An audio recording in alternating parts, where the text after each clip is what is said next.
Здравейте! Днес искам да ви покажа набързо направенето ми така наречено мисти, което е толкова модерно в крафтърските среди напоследък.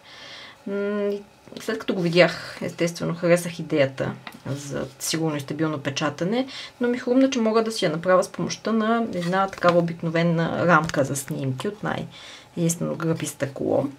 Взех си по-големия размер, за да мога да я ползвам за повече неща. Залепих стъклото с помощта на хубаво тиксо на 3M за основата и в момента имам ето такава папка. Вътре залепих от подвързии разграфена на квадратчета за по-удобно хартия. Освен това я облепих отгоре с самозалепващо се фолио, за да може да я изчиствам лесно, когато я измърся. И сега си имам моето homemade мисти. Ако не сте чували като мен доскоро за какво се използва, ето ви бързо демонстрация.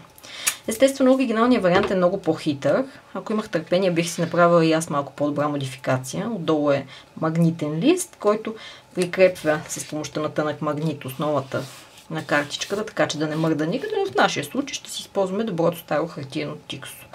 Идеята на това нещо е да си позиционирате печатите така, както ви харесва. В моя случай първо ще си сложим една ваза с цветя, ето така. Избирайки веднъж мястото, натискаме спокойно, то се залепва върху стъклото, намастиляме си го и дори да не успеем от първия път да получим добър отпечатък, винаги може да повторим, тъй като се предполага, че нашата основа не мърда. Ето така. Натискаме хубаво, както с нормалното си акрилно блокче. Виждаме какво се е получило. В моя случай доста добре. Но ако не беше добре, просто трябваше да намастиля отново и пак да натисна, за да се отпечата втори път. Следващото, което следва в нашата сравнително изчистена картичка е надпис. Аз избрах това да е отново един надпис на Мирито, вдъхновение. Много ми харесва и често го ползвам. Избирам къде да бъде позициониран. Разбира се, можете да измерите с линийка. Оригиналното мисти има и такива опции съвсем детайлно, но в моя случай това е напълно достатъчно. Аз и без друго не си падам много поправите неща. И отново затваряме папката, така че да се отпечата нашият надпис. Ето, вече имаме една готова изчистена картичка, която само трябва да бъде отцветена.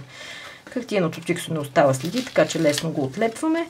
Ако има нещо, което сме изцапали, просто се изчиства с влажна кърпичка и това е всичко. Лесно, бързо, удобно. Ето. Дори да използваме и да изцапаме, то дори не остава и следа от печата, така че чиста работа. Това е всичко, което исках да ви покажа днес. Хитра и бърза идея от нас, картишоците.